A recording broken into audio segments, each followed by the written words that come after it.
The third Shamatha jhana. If the meditator decides to go on to the third Shamatha jhana, this can be achieved by just cultivating the second jhana more deeply, and eventually noticing that the rapture or emotional wow factor of that state eventually becomes annoying, distasteful, agitating, or even boring.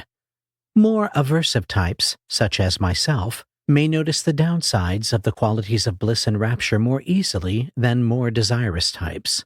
That said, more desirous types probably found getting into the second jhana a lot easier.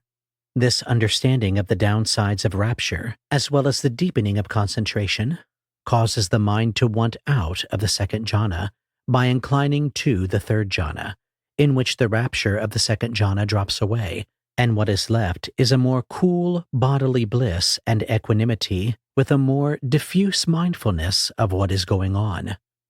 The attention is now in broad focus, like resting in the half of space that is in front of oneself. The third jhana is like the counterpoint to the focus of attention of the second jhana. In the second jhana, wherever we look, we see clearly, whereas in the third jhana, the wide periphery of our attention is clearer, and the center of our attention is murkier, more vague, and feels out of phase, as mentioned before. This can be extremely confusing until we get used to it, and in the third jhana, trying to stay with one object in the center will cause the meditator to miss what this state has to offer and teach.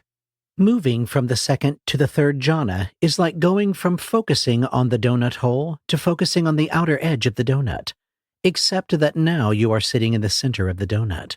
This is much easier to appreciate if one is doing a visual practice like a candle flame kasina than it is with some other objects. Remember this strange widening of perspective with its central phase problem when you get to the descriptions of the dark night in the section on the stages of insight, as the dark night has its foundations in the third jhana, but adds the three characteristics. If the three characteristics of the jhana are noticed, this focusing on the wide periphery is a more inclusive, broader, more sophisticated and complex kind of concentration than those of the first two jhanas. Like going from listening to light pop music to very complex, dissonant, chromatic jazz in some odd time signature in a room with horrible acoustics. For most, the third Shamatha jhana in general is much harder than the previous two jhanas to get clearly into and understand well. I don't mean to script you into having problems, as you may find that you specifically are more easily able to advance to the third jhana than the general population. Recognizing that the broader focus is the key is very useful for getting into and moving beyond it, as it is a much lighter and more subtly diffuse and cool attention. If you are using a visualized object, such as a color, it is likely to get wider and taller in this jhana, and its center may have a black or nearly black area in it, or just not really seem to be there.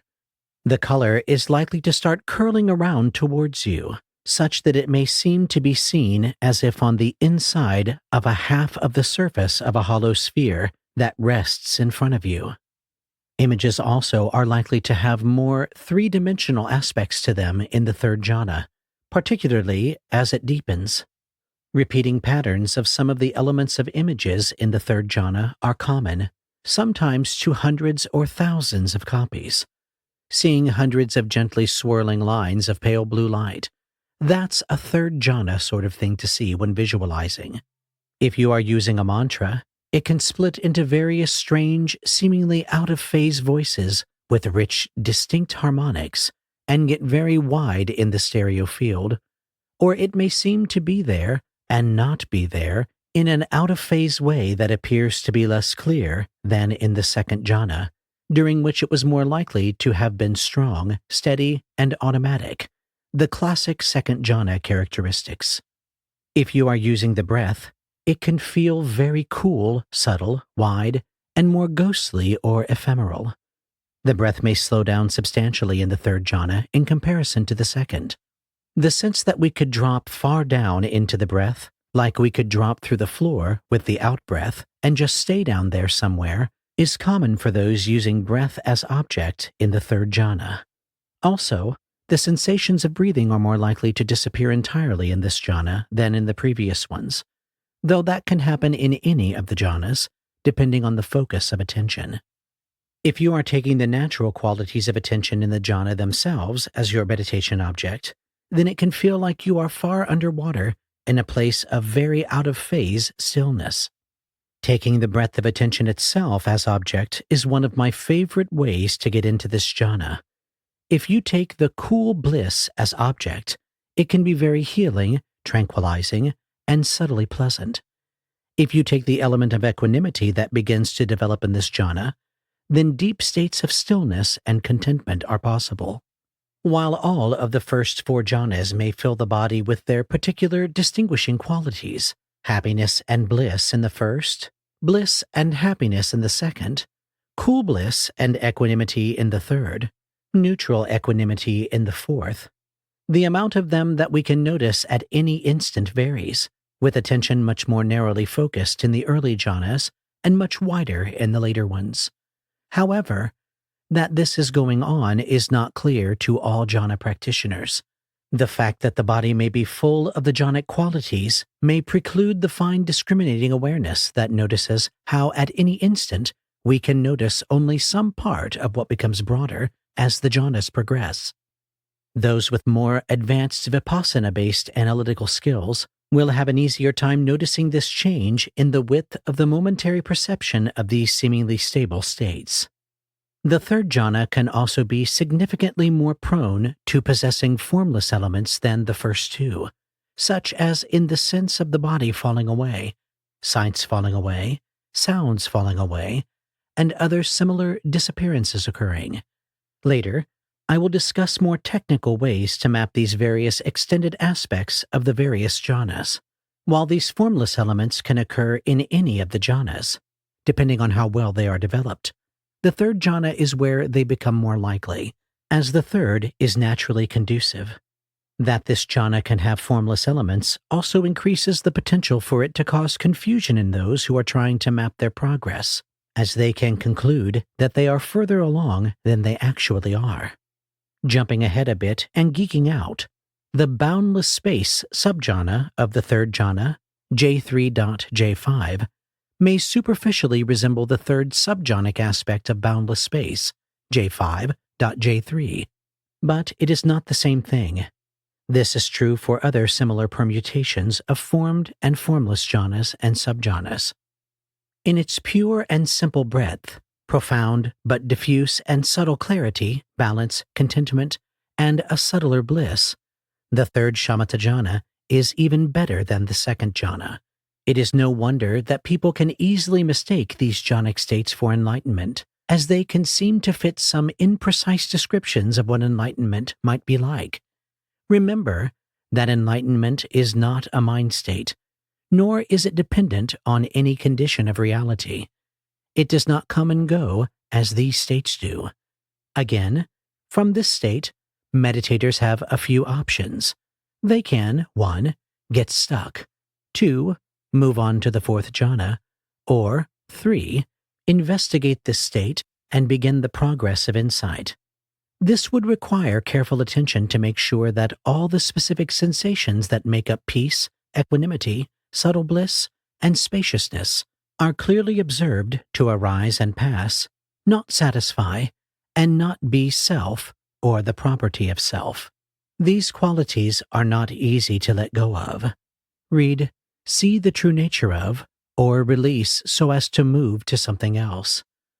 It is often counterintuitive and difficult for many to investigate the sensations that make up jhanic aspects such as space and equanimity. Further, as we will see later, when the third jhana is dismantled by insight practice, the results typically produce some harsh and disconcerting elements. For those who choose instead to enter the jhana, leave it, and then work on insight practice, it is true that upon leaving such a state, the mind will still have a measure of the good qualities of that state. This can be useful to insight practice if we are willing not to cling to these qualities. This applies to the other states as well, so some teachers have their students master concentration states before they move on to insight practice. On the other hand, Such states can be intoxicating and addictive, and can result in a stagnant, dead end for those that become duped by them. Thus, some teachers have their students avoid them like the plague until they have some very deep insights into the truth of things. The path of avoiding shamatha was the one I took initially, and I found it fast, hard, and edgy. I know people who took the concentration first path, and they generally found it nice, fun, and slow. I know of a few practitioners who could balance and be strong in shamatha and vipassana simultaneously, while managing to avoid their respective pitfalls, and their practice was lightning fast and easy. Most of us will not be so lucky, but it can be done, and perhaps you will be one of those who can do it. The transition from the third to the fourth jhana is the real test of sophisticated concentration, as it is not easy for many to make without some work and maturation. It also benefits from a bit of direction, as a much gentler touch is required to get across that junction.